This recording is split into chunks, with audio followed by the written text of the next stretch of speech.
大家好，我是小印，欢迎来到我的知识区频道。今天我们来聊一个大家经常会遇到却不一定了解的问题：为什么会有这么多种图像格式？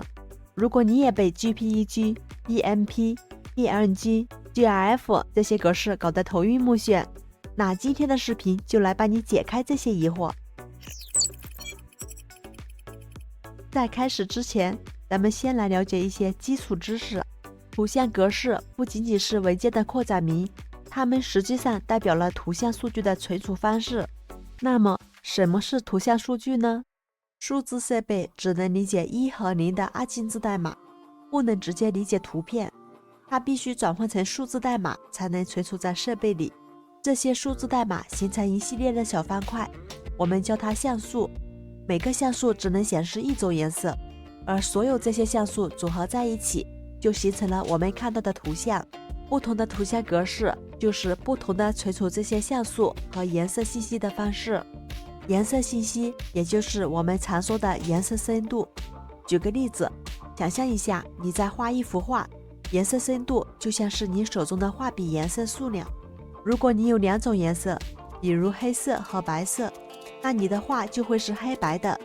这就是1位颜色深度。如果你有256种颜色，那你的画就会有更多的细节和层次感，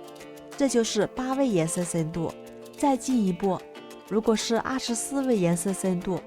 ，24位色深就是2的24次方种颜色，那你就拥有了大约1600多万种颜色，你的画就会丰富多彩，几乎可以表现出所有人眼能看到的颜色。所以颜色深度越高，你能用来绘画的颜色就越多，图像的细节和色彩表现力也就越强。但不是所有图片格式都能完整的保存所有颜色，每种格式都有自己的压缩方式，有的是有损压缩，有的则是无损压缩。有损压缩会丢失一些图像细节，可以大幅减少文件大小；无损压缩则保留所有图像细节，文件会比较大。我们打开画图工具来具体演示一下。画图工具是 Windows 系统自带的一个简单实用的图像处理工具，可以对图像进行简单的编辑。点击左上角文件，保存。在这里，我们可以看到几乎所有常用的图像格式。BMP 格式保存时可以选择单色、16色、256色和24位位图。BMP 是最早的图像格式之一，它是微软在1990年为 Windows 3.0 开发的。之后，所有在 Windows 操作系统上推出的看图软件和图像编辑器就都必须无条件支持这种文件格式。现在我们有一张 BMP 格式的图片，我们来分别保存成单色、16色、256色和24位，对比一下。通过对比可以看出，颜色种类越多，图片越鲜亮，也越能还原真实的场景。遗憾的是， BMP 格式没有使用任何压缩技术，所以文件非常大。我们把这张 JPG 格式的图片保存成 BMP 格式，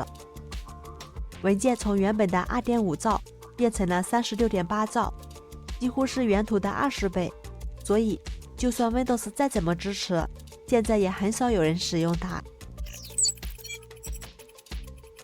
JPEG 诞生于1992年，是网络上最常见的格式之一，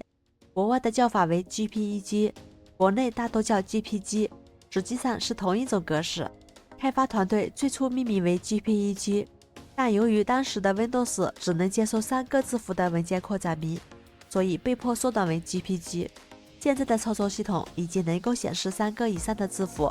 这就是为什么有时候你会看到 JPEG， 有时候又是 JPG 格式了。JPEG 适合存储照片，它采用的是有损压缩，这是一种非常高明的技术，只在你最难察觉到的地方进行有损压缩。我们的眼睛能识别大约1000万种颜色，在明亮的光线下能看到非常丰富的颜色，但在光线很暗的时候，我们看到的景物主要是灰色或黑白的，这是因为在低光照条件下，负责颜色感知的视锥细胞作用减弱，而对亮度敏感的视感细胞起主要作用。GPEG 压缩技术利用了人眼这种特性，当它压缩图片时，会减少人眼几乎感知不到的暗部细节，把明亮的颜色都保留下来。这样 GPEG 可以丢弃一些不太重要的信息，减小文件大小而不影响视觉效果。还是用这张彩石图片，我们把它保存成 GPEG。保存后，图片从原来的 4.1 兆压缩成了355 KB， 而图像的质感几乎没什么差别，但它并不是完美的。既然是有损压缩，那就意味着每次保存都会有一点点图像质量的损失。这是我保存了3次的结果，每次保存文件都会比上一次更小一些。还有就是它并不支持动画和透明背景。说到 GIF 动图，大家肯定都不陌生，毕竟谁还没和好友斗过图呢？ GIF 早在1987年就被开发出来了，那时候互联网刚起步，网速慢，宽带有限，所以需要尽量减小文件大小。 GIF 通过使用 LZW 无损压缩技术，在不牺牲图像质量的前提下对文件进行压缩，迅速成为当时的网络图像首选格式。直到现在，我们在网上看到的那些动图也大多都是 GIF 格式。不过 GIF 只能支持256种颜色，也就是8位色深，这在当时已经够用了。但随着科技的发展，现代显示器和设备动辄支持数百万种颜色， GIF 的色彩数量显得有些不足。当你在聊天软件中发送动图表情时，明明很鲜亮的视频保存成表情包后，颜色会变得暗淡很多。所以 GIF 并不适合存储复杂的照片，只适合一些简单的动图和图形。 GIF 虽然也支持透明度，但只能实现简单的单色透明，这种透明度是2进制的，每个像素要么值为0完全透明，要么值为1完全不透明，没有中间的半透明状态，无法像 PNG 格式那样支持半透明。作为 GIF 的改进版， PNG 不是用1个比特0或1，而是用了8个比特，也就是0到255。每个像素的透明度可以有256个不同的级别，0表示完全透明，255表示完全不透明，中间的值表示不同程度的半透明。这种方式可以实现平滑的半透明效果，所以它非常适合用来保存 logo 或者图标。而且 PNG 采用无损压缩技术，会保留所有颜色信息，不管它之前被编辑过多少次，只要没有转换过格式，从创建的那一刻起就没有丢失过任何细节信息。不过这也导致了 PNG 文件会比较大，如果你不需要透明背景或者无损质量，选择 GPEG 会更节省空间。前面说到 PNG 是 GIF 的改进版，因为 PNG 不但支持透明， PNG 格式的变种 APNG 在支持 PNG 所有特性的基础上，同样也支持动画。相比 GIF 只能支持256种颜色， APNG 和 PNG 一样，具备可处理1600万种色彩的强大效能，可以很好的保留动画细节。不知道大家有没有注意到，前面我们了解的图片格式，要么牺牲图像质量，要么就会占用存储空间。那有没有两全其美的解决方案呢？当然，随着技术的进步，新的图片格式也在不断出现。比如 Google 推出的 WebP 格式，它的目标是保持高质量的同时，尽可能减小文件大小。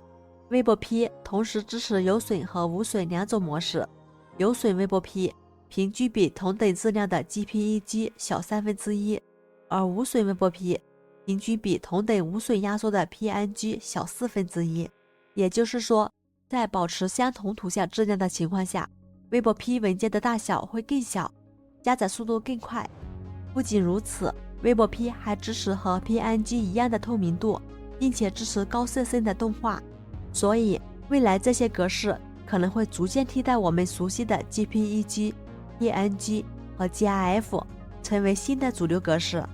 目前 WebP 已经被广泛支持于各种网页浏览器、图像编辑器、和第三方看图软件中。